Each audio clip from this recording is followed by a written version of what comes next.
One key aspect of relationships I want to talk about is attachment styles. So your attachment styles are basically, like, a lot of people will tell you they're divided into like anxious, avoidant, disorganized, preoccupied, disorganized. You can call them like in various different ways, but they all represent one common thing, which is how you attempt to connect or attach to someone. So how you're attempting to either run towards love or run away from love.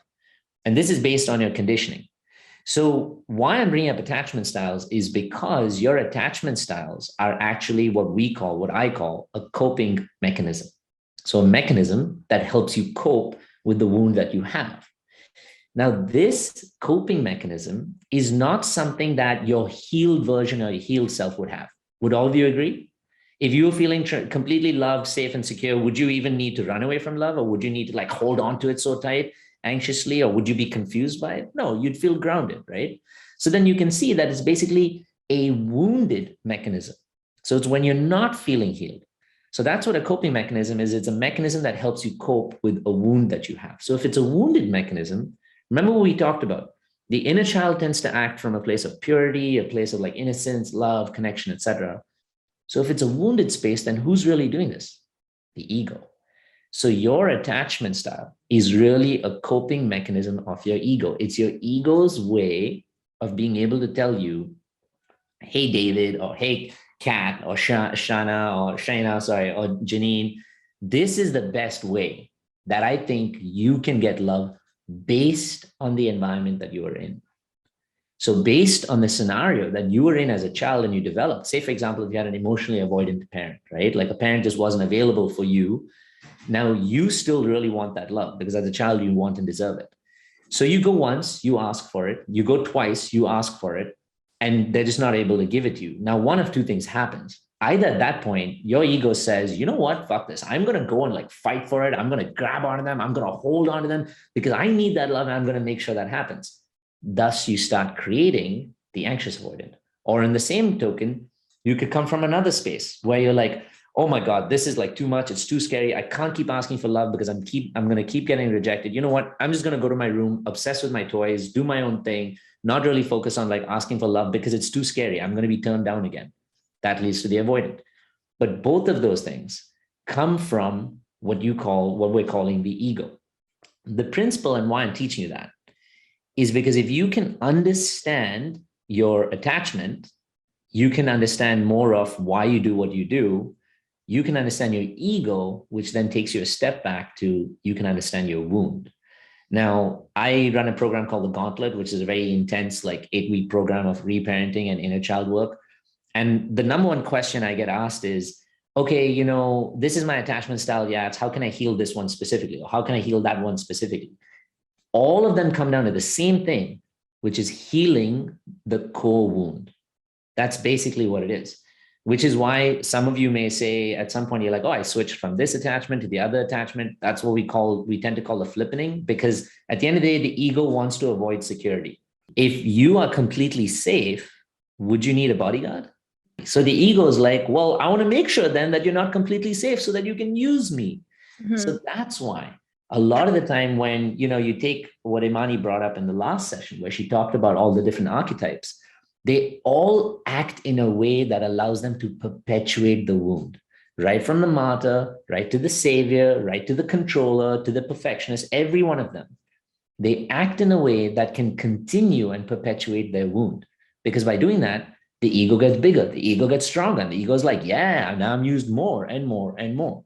So if you want to really invalidate your ego, you have to go back to where the wound really is. It's not enough to just say, I'm just going to sit here and say, I don't want to use my ego. I'm just going to act like, I'm pure of heart and do whatever. You may be able to do that once or twice, but the ego is so strong and so insanely creative that it will pull you back into your pattern.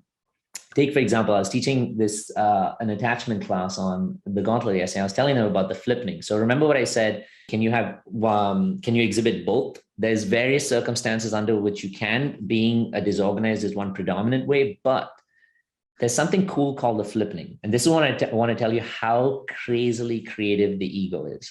So imagine you're an anxious attachment, right? Now you are used to perpetually chasing love because that was your conditioning and your programming based on the environment you were in. So by this nature, who will you attract? Someone who runs away from love, right? Which is predominantly an avoidant. So you have this anxious avoidant like attachment and reaction, and this person breaks your heart, causes a lot of trauma, they leave. Then the next person comes in, tends to be an avoidant again.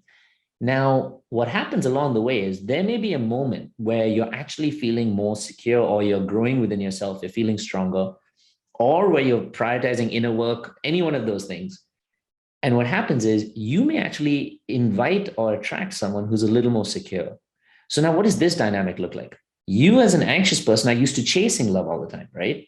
But suddenly you find someone who's willing to show up for you. So this person comes to say to you like, hey, I think, I really enjoy you, blah, blah, blah. I want to connect with you. You suddenly get freaked out.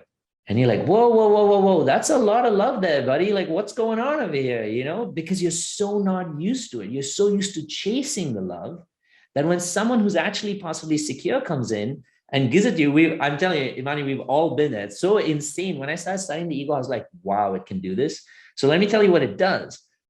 It now flips you to be more avoidant so that you can run away from that person and you can be like, whoa, whoa, whoa, you're a little needy, you're a little clingy, because that's exactly who we were. So we find that unattractive, thereby pushing away the secure person. Thereby what happens? We return back to our pattern.